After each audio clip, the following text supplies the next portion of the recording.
প্রিয় দেশবাসী, আসসালামু আলাইকুম। জনপ্রিয় কণ্ঠশিল্পী মৌসুমী আক্তার সালমার প্রথম স্বামী ও সাবেক সংসদ সদস্য শিবলি সাদিকের একমাত্র কন্যা স্নেহামণিকে নিয়ে তার বাবা শিবলি সাদিক মেয়েকে নিয়ে এবার সোশ্যাল মিডিয়ার লাইভে এসে গভীর ক্ষোভ ও দুঃখ প্রকাশ করেছেন। শিবলি সাদিক সেই লাইভে বলেন, মেয়ে আমার অনেক আদরের, সেই মেয়েকে আমি চেয়েছিলাম ইসলামের আদর্শে আদর্শিত করতে। সেই মেয়েকে আমার কাছ থেকে ছিনিয়ে নিয়ে সালমার মতো মেয়ে প্রকাশ্যে বুকের রন্না বা কাপড় ছাড়াই বিভিন্ন জায়গায় নিয়ে ঘোরাফেরা করছে সালমা, যা আমি বাবা হয়ে সহ্য করতে না পেরেই লাইভে আসতে বাধ্য হলাম। আমার প্রাক্তন স্ত্রী সালমা আসলে চায় যে আমার মেয়ে স্নেহামণিকে তার মতো বেপর্দায় যেন ঘোরাফেরা করে, যা আমি কখনোই হতে দেব না। শিবলি সাদিক আরও বলেন, আমি তাকে পর্দায় রেখেছিলাম, তবে সালমা জোর করে মেয়েকে নিয়ে গিয়ে তাকে উলঙ্গ করেছে। আমি মিডিয়া পছন্দ করি না, আর আমি এটাও চাই না যে আমার মেয়ে বেপর্দায় ঘোরাফেরা করুক। আমি যদি বাবা হয়ে মেয়েকে পর্দায় রাখতে চাই, সে মা হয়ে কিভাবে মেয়েকে প্রকাশ্যে এমন পোশাক পরে মেরি লালো পুরস্কার বিতরণ অনুষ্ঠানে যায়?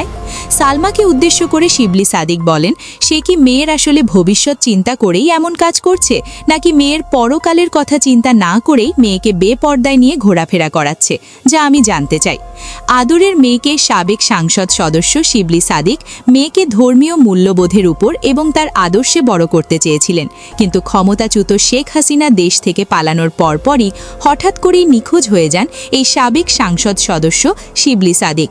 তাই তো মেয়েকে রেখে গেলেও তার দায়িত্ব বর্তমান কণ্ঠশিল্পী সালমা নিলেও কেন জানি শিবলি সাদিকের নিয়মের বাইরে মেয়েকে বড় করতে চায় এই কণ্ঠশিল্পী। মা সালমা স্নেহামণিকে নিয়ে যেখানে সেখানে যাচ্ছে, যা মানতে পারছে না স্নেহামণির প্রকৃত বাবা শিবলি সাদিক। 2011 সালে বিবাহ বন্ধনে আবদ্ধ হওয়া শিবলি ও সালমা দম্পতির একমাত্র সন্তান স্নেহা। 2016 সালে তাদের বিচ্ছেদ হয়। বিচ্ছেদের পর স্নেহার লালন পালন নিয়ে দীর্ঘদিন মতবিরোধ চলছে। তবে সালমার অভিযোগ, শিবলি সাদিকের কারণে 13 বছরের মেয়েকে কাছে পাননি তিনি। তবে শিবলি সাদিকের অভিযোগ কণ্ঠশিল্পী সালমার বিরুদ্ধে। তিনি মনে করেন তার মেয়েকে জোর করে নিয়ে মিডিয়ার আলোয় উন্মুক্ত করেছেন সালমা।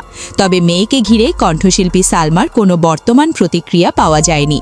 তবে দেশের সাধারণ মানুষের মধ্যে অভিভাবক ও সমাজকর্মীরা মনে করেন, পারিবারিক বিষয় নিয়ে এমন প্রকাশ্য বিতর্ক সন্তানের মানসিক বিকাশে নেতিবাচক প্রভাব ফেলতে পারে।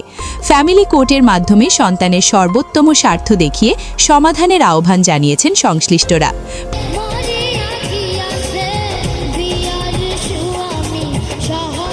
প্রাণপ্রিয় দর্শক, এই বিষয়ে আপনাদের মূল্যবান মতামত জানিয়ে দিন আমাদেরকে কমেন্টের ঘরে।